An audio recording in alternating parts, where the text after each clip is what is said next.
En el sur de Chile destaca un arquitecto cuyo empeño y consecuencia, tanto en su aporte al desarrollo de una arquitectura moderna, coherente al patrimonio cultural de esta zona, como en su vasto legado de investigaciones y publicaciones, hacen de él una figura fundamental en la memoria cultural y arquitectónica de nuestro país.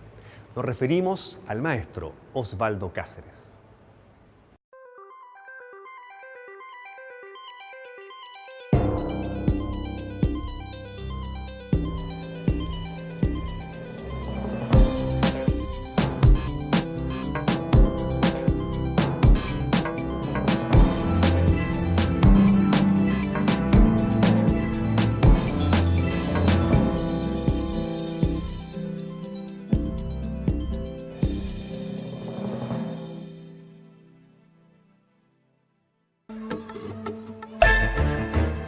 Entre las dos guerras mundiales, cuya devastadora destrucción permitió el avance de concepciones que modernizarán la arquitectura, Osvaldo Cáceres nace en Santiago en 1926.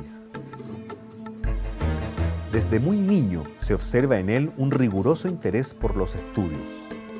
Él entró a la Escuela de Arquitectura, justamente cuando estaba la tremenda reforma de la Escuela de Arquitectura. A nosotros nos tocó una cosa muy especial, toda la efervescencia de las asambleas, qué sé yo, las peleas que habían en las asambleas, bastante importante, porque ahí nos formamos como arquitectos, ¿no? Porque la discusión que había era la arquitectura, porque los dirigentes querían que en la escuela se enseñara la arquitectura moderna.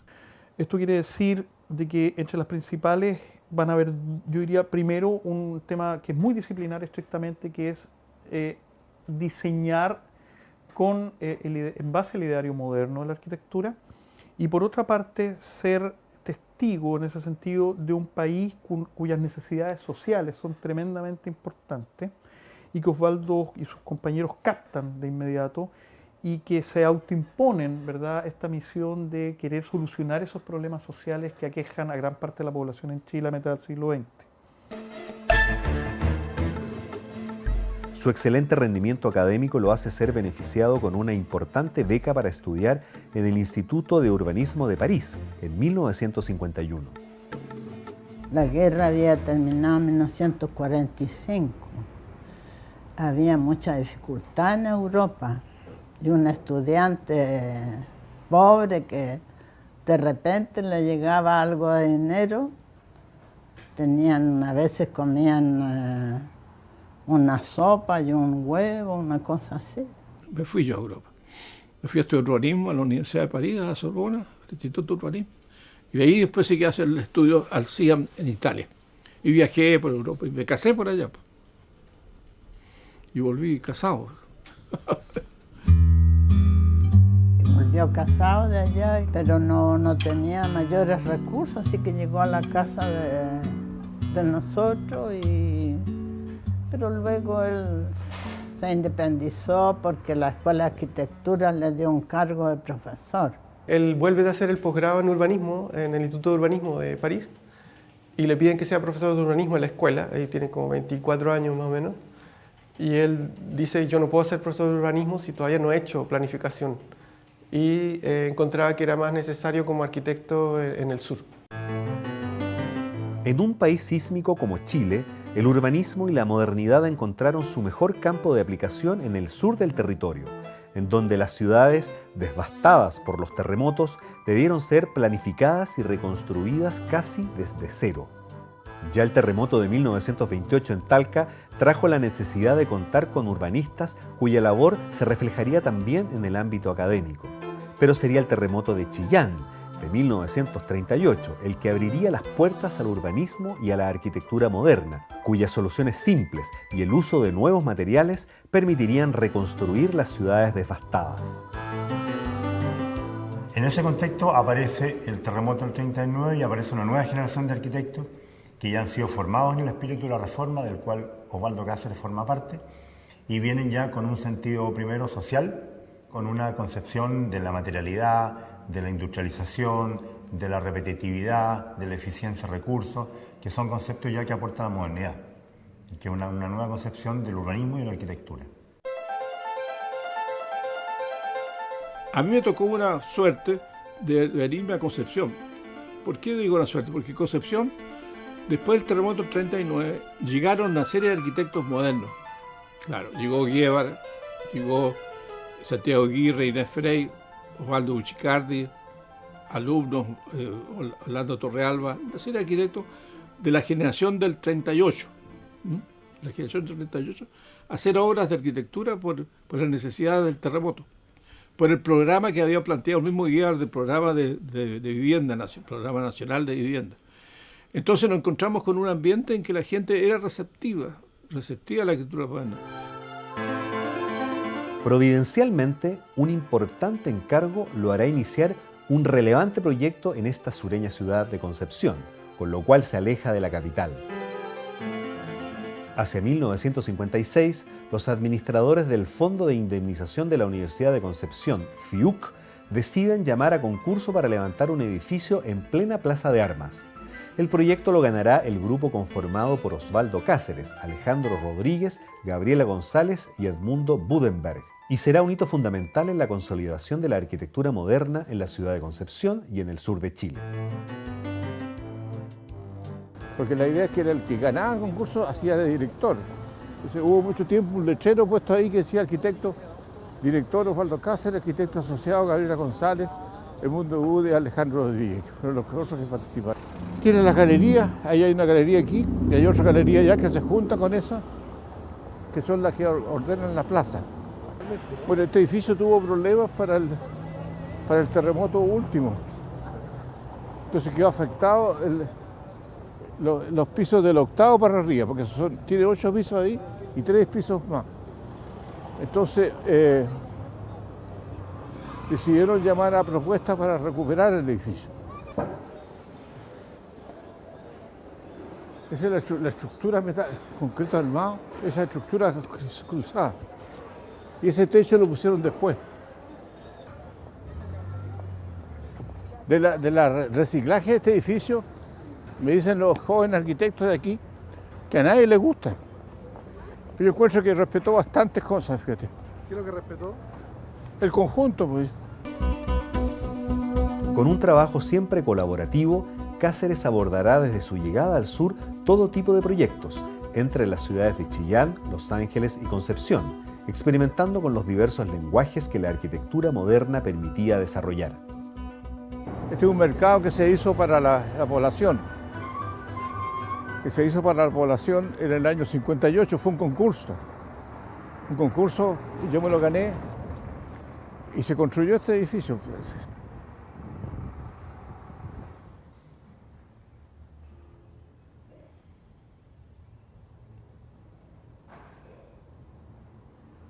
Esta cuestión está totalmente... Ha cambiado. Cambiado. Está partido en dos. No menos, porque la municipalidad vendió todo ese pedazo. Se lo vendió a un servicentro. Es una estructura plegada de losa de concreto. Claro, aquí estaban los locales que se abrían para acá y aquí habían los locales de fruta, de verdura y fruta al medio, con una fuente. Era simétrico por los dos lados. Y no, se cambió totalmente. Vámonos mejor.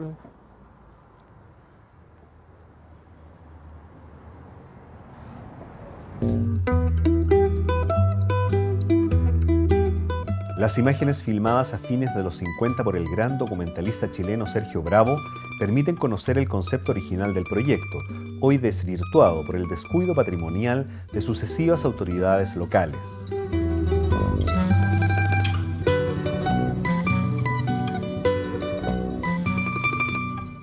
siempre tuvo la preocupación de cómo estos planteamientos de la arquitectura moderna se podían reinterpretar a la realidad chilena.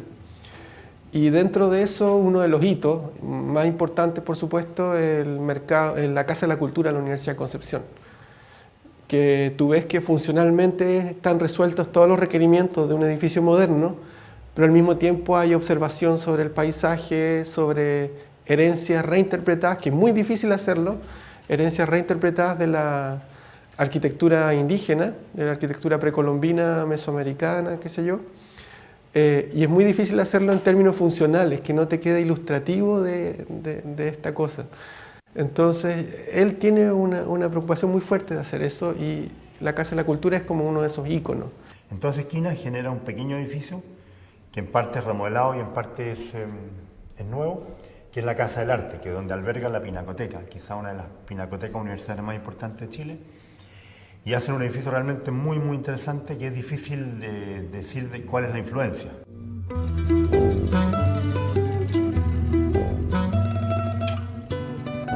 Y también lo une con la actividad artística pictórica, ¿no? Que también es un hecho que parte con el terremoto del 39, la incorporación de artistas de renombre en los edificios desde el origen. Muchos de los edificios del terremoto del 39 vienen con la idea de que el arte debe estar integrado a la arquitectura. Y ahí salen los muralistas mexicanos, ¿verdad?, que se integran en las escuelas de México.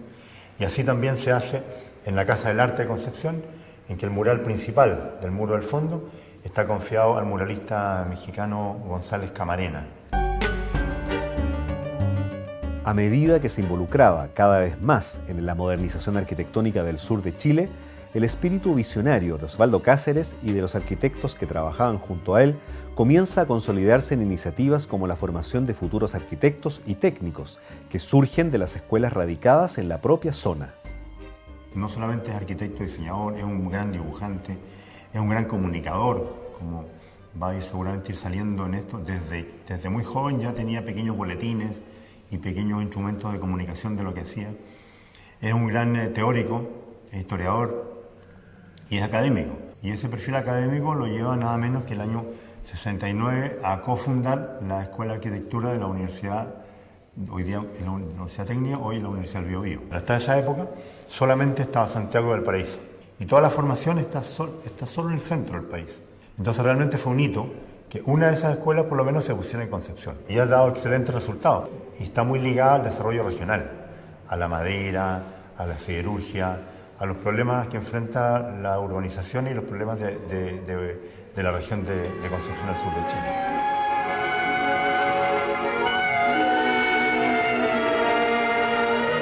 El gigantesco crecimiento de la humanidad en lo que va corrido del siglo y la imprevisión de los gobiernos se han traducido en la formación de poblaciones marginales.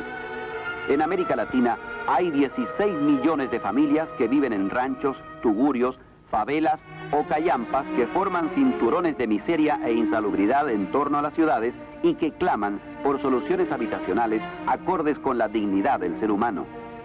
En Chile, al término de 1964, la cifra de familias que vivían en poblaciones callampas alcanzó a 105.000.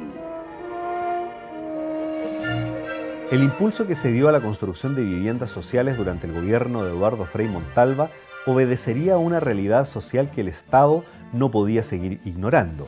Más de la mitad de la población nacional vivía en condiciones extremas de pobreza e insalubridad.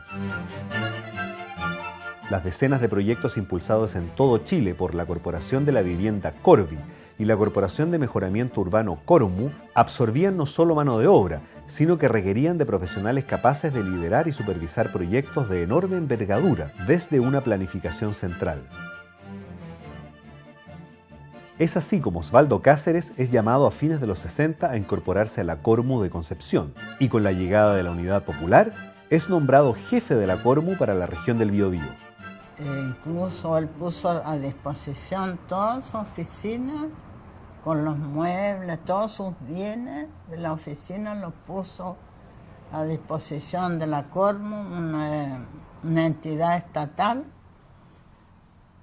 escritorios, mesas de dibujo, máquinas de escribir, todo lo que significa una oficina de arquitecto, él la puso a disposición. Le toca, por supuesto, todo el trabajo que tenían con los pobladores sin casa, organizarlos para ver dónde se iba a construir vivienda, censarlos, coordinarlos, ir asignando la vivienda.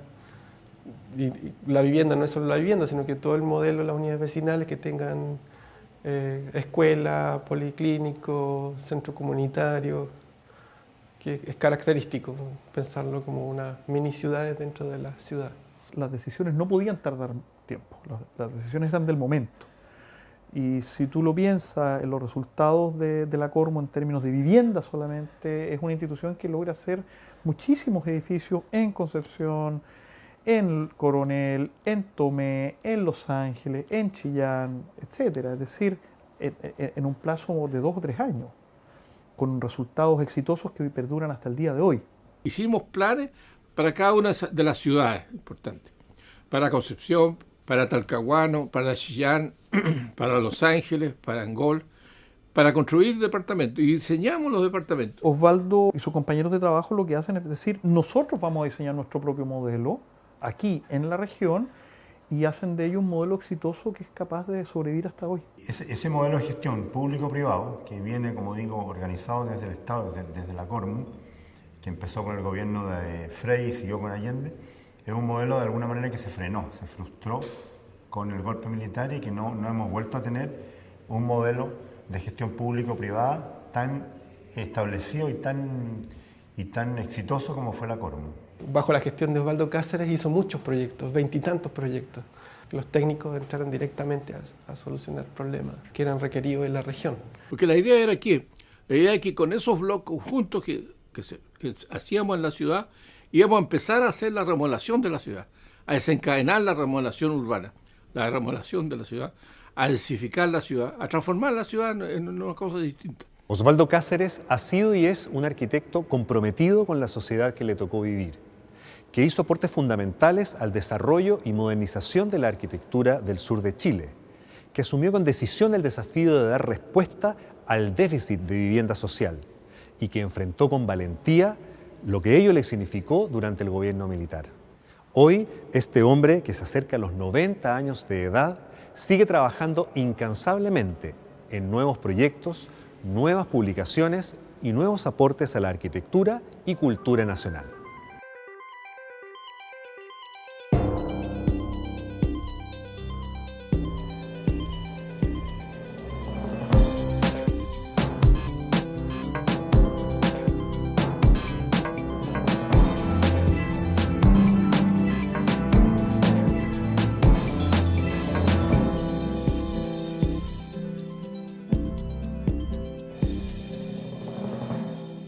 Metrópolis Cultura Inmobiliaria. En este instante las cámaras van a entrar en contacto y a conocer al abogado Gerardo Ariel Carrasco Millán.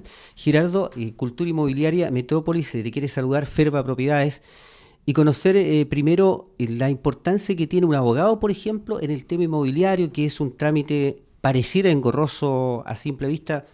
¿Cómo se puede ir escribiendo esta historia para la compra, arriendo, a través del trámite, de las escrituras, en fin? Bueno, primero que todo, saludarte a ti, saludar a los televidentes, ¿no es cierto? Y es una muy buena pregunta, porque muchas veces se piensa que los trámites son engorrosos, ¿no es cierto? Pero es porque en realidad en este tipo de trámites es necesario que la gente se asesore y se asesore bien. Por lo mismo, el rol del abogado en todo lo que es el sector inmobiliario es muy importante. Primero porque hay un conjunto, ¿no es cierto?, de normativas que se tienen que cumplir. Y por lo tanto, un contrato mal firmado puede causar un dolor de cabeza tremendo a posterior. Por lo tanto, en este caso, ya sea para un arriendo, para una compra, para una promesa de venta normalmente, ya es necesario primero asesorarse con un abogado. ¿Por qué? Porque se dan muchas situaciones. Y en este caso, tratar de enumerarlas todas es imposible porque... ¿Se te acuerda alguna, por ejemplo? Ya, por ejemplo, mira, lo que nos ha pasado a nosotros acá como la oficina, normalmente viene una comunidad hereditaria, ¿no es cierto?, y quiere vender ya la propiedad. Y viene el comprador con el dinero sobre la mesa. Entonces, la pregunta es, ¿la propiedad está en condiciones de ser transferida, de ser vendida inmediato? Y la gente que quiere vender piensa normalmente que sí, porque sacó una posesión efectiva, porque, ¿no es cierto?, hizo cierto tipo de tramitación, pero resulta que, en definitiva, faltan ciertos trámites que hacer para que la propiedad esté en condiciones de venderse. Y por lo tanto, los negocios se pueden ver tronchados, ¿no es cierto?, por no asesorarse antes. Si yo quiero vender una propiedad, entonces tengo que asegurarme de que mi propiedad, desde el punto de vista legal, esté en condiciones para poder venderse. Gerardo, ¿y qué papeles tiene, qué documentos tiene que traer, por ejemplo, una persona para diferentes trámites, arriendo, venta, en fin, de lo general a lo particular? Bueno, a ver, de lo general hay que distinguir. Si yo quiero, por ejemplo, arrendar una propiedad, una casa, por ejemplo, para casa habitación, ¿no es cierto? Siempre priorizar que la persona que me arriende la propiedad sea el dueño de la propiedad. ¿Ya? Entendamos que en Chile se permite el arrendamiento de cosa ajena. Por lo tanto, de ese punto de vista, existen algunos riesgos implícitos en que quien arrienda la propiedad a otra persona no sea el dueño. Situación que por experiencia también me ha tocado defender ese tipo de casos y es un poco complejo. Entonces, de ese punto de vista, primero que cerciorarse de que la persona sea, ¿no es cierto?, dueña de la propiedad, y para eso nosotros necesitamos un certificado de dominio vigente. Y eso se puede obtener en cualquier conservador de bienes raíces.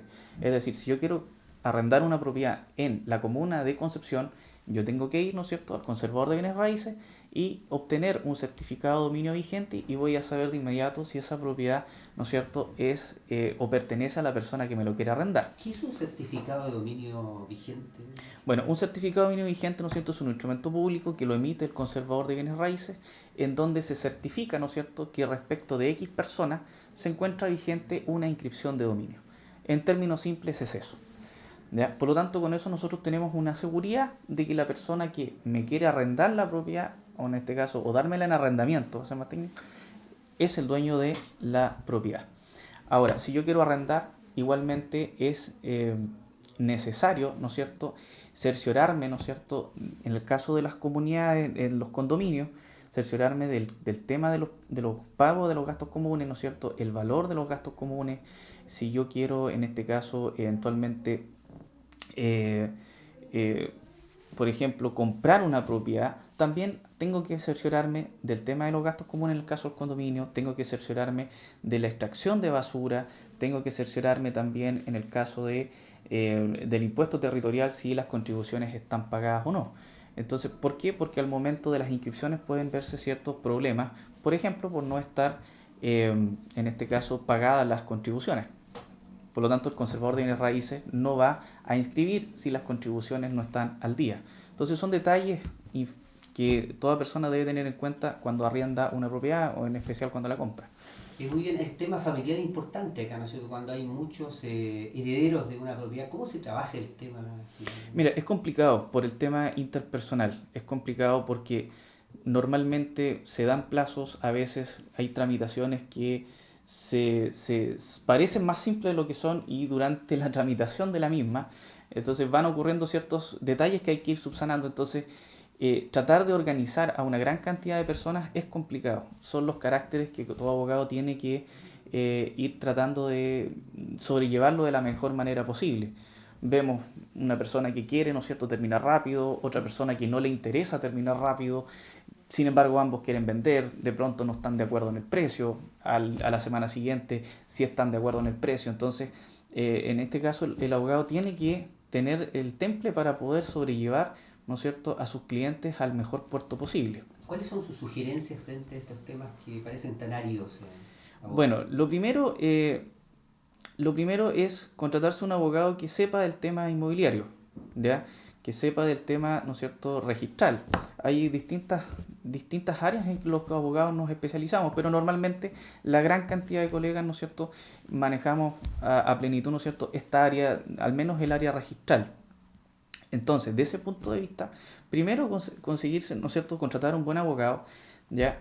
Y segundo, tratar de que todos los herederos, ¿no es cierto?, puedan trazarse objetivos comunes. Es decir, ¿queremos vender? Sí. ¿Queremos vender en este precio? También.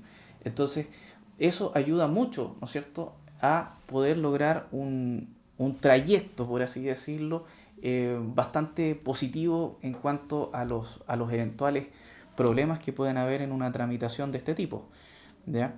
Entonces, por ejemplo, acá nosotros en la oficina hemos tenido también casos donde hemos tenido que coordinar gente de Iquique, de Arica, de Valparaíso, de Viña del Mar, ¿no es cierto?